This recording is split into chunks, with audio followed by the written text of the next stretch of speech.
He's actually gone and done it. Well, kind of. Felipe Massa seemed to disappear from the news towards the back end of last year and subsequently was forgotten about for whatever the drama du jour was at the time. With everything that's happened since then, it feels like it's been a lifetime since we last received any updates about the aggrieved ex-Ferrari driver. Much to our surprise then, as we opened up our laptops on Monday for a session of How Long Can I Stand F1 Manager Before I Cry Myself to Sleep, we see that Massa has enacted legal proceedings against 3 different parties. However, this only seems to be the first step to Massa getting his championship, or perhaps it could be that mere recognition that he was the rightful winner is enough, as there seems to be some pretty key phrases in the statement put out by Massa's team that indicate that either he is happy to settle for less, or that this could just be the beginning of what could be a series of subsequent lawsuits built off the back of one another. For the time being though, getting this first one across the line could be make or break for Felipe Massa. Want to know why this could just be the beginning? There's some pretty interesting wording in the announcement, and we think that this could go far deeper than we originally thought. And stick around, because Felipe Massa has received some support and encouragement, and it was not from the place that we were expecting.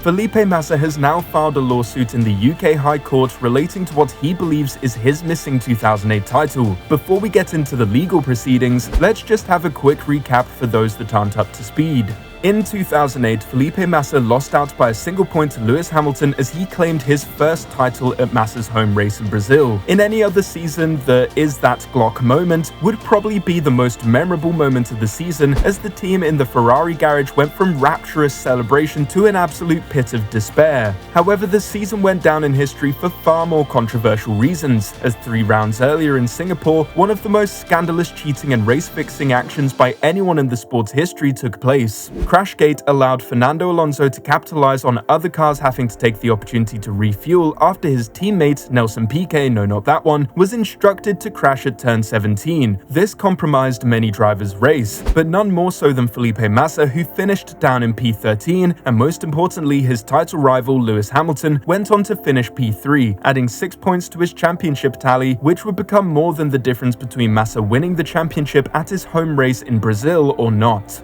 It was only discovered after Nelson Piquet, no not that one, was fired from the team in 2009 that the race-fixing incident had actually happened. There was speculation and a feeling that something wasn't right, but getting it directly from the horse's mouth was stunning nonetheless. Ever since, Massa has insisted that the title should rightly have gone to him. However, there seemed to be a lack of direction with his fury. That was, however, until March 1st, 2023, where HMRC darling Bernie Ecclestone dropped an absolute bombshell. Max Mosley and I were informed during the 2008 season what had happened in the race at Singapore. Piquet Jr. told his father Nelson that he had been asked by the team to drive into the wall at a certain point in order to trigger a safety car phase and such to help his teammate Alonso. Piquet Jr. was worried about his contract extension, so he was under a lot of pressure and agreed. We decided not to do anything for now. We wanted to protect the sport and save it from a huge scandal. That's why I used angelic tongues to persuade my former driver Nelson Piquet to keep him calm for the time being. Before the summer break last year, Massa made his intentions clear. He was going to fight to get his title and looked to anyone who could help, whether through building an all-star lawyer team or requesting his team at the time, Ferrari, fight for his as well as their World Drivers' Championship title. Instead, Ferrari signed the man who won that title that year instead. Yikes. Massa issued a notice last year both to the heads of the FIA and FOM, detailing his legal challenge and establishing he believed that he was a victim of a conspiracy at the hands of the organizations. To this, both basically left him on red, and Massa's team gave a deadline of November 15th to reply. 4 months after that deadline came and went with no substantial action on the part of FOM and the FIA, Felipe Massa's team issued this statement. Mr. Massa is seeking declarations that the FIA breached its regulations by failing to promptly investigate Nelson Piquet Jr.'s crash at the 2008 Singapore Grand Prix, and that, had it acted properly, Mr. Massa would have won the Drivers' Championship that year. Mr. Massa also seeks damages for the significant financial loss that he has suffered due to the FIA's failure, in which Mr. Ecclestone and the FOM were also complicit. So something really important about all of this is Massa is not explicitly requesting that he gains the title, merely the recognition that had all things gone as they should have done, then he would have been the winner of the 2008 title. This massively leaves the door open for one of two things. Either Massa to close it, go off into the sunset with his money and the knowledge that the public now know who should have won the title, or more likely for Massa to initiate a second phase of legal proceedings off the back of this first lawsuit. With it being confirmed that he is the rightful holder in spirit and theory, he can then push to claim it in reality. However, this would open up a whole other can of worms. You may be wondering, why would he just settle with it being known and not actually push for it? And it's just one simple argument. You change the result of that race, then every race that follows with its jeopardies and pressures being different also changes. The future events that followed Singapore in Japan, China and Brazil may well have gone in a completely different direction and Hamilton may have won it regardless. However, Massa's argument will likely be that all of this should have changed the moment that Eccleston and Moseley were informed of the wrongdoing and that they should have taken the action that Eccleston suggested that they would have done, something highlighted in the statement as it continued.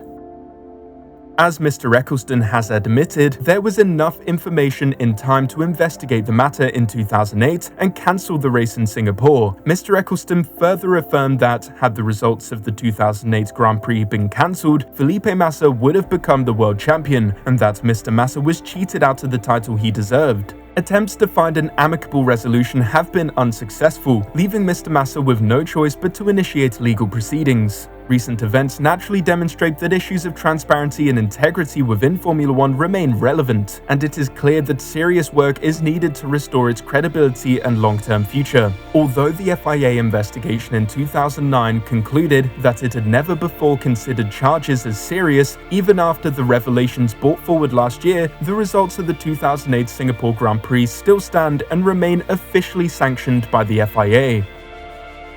So with that being the case, Massa and his team may not even need to file subsequent lawsuits to secure the championship, as if Singapore 2008 no longer remains a sanctioned event, then all the points from that race will be nullified and the classification at the end of the season will be changed, leading to Hamilton dropping 6 points. This would mean that Massa would win the World Drivers' Championship by 5 points, the equivalent of a 4th place finish back in those days. Eccleston, despite being one of the members directly targeted by the lawsuit, claims that he backs Massa's decision, however did it in a typically Bernie fashion, as he said, "If he had asked me, I would have said it was the complete right thing to do, to sue, and to let an English judge decide what is right and wrong. I cannot say anything about the outcome and what will happen. From his point of view, it is better that an English judge comes up with the verdict. It will be of more help for him."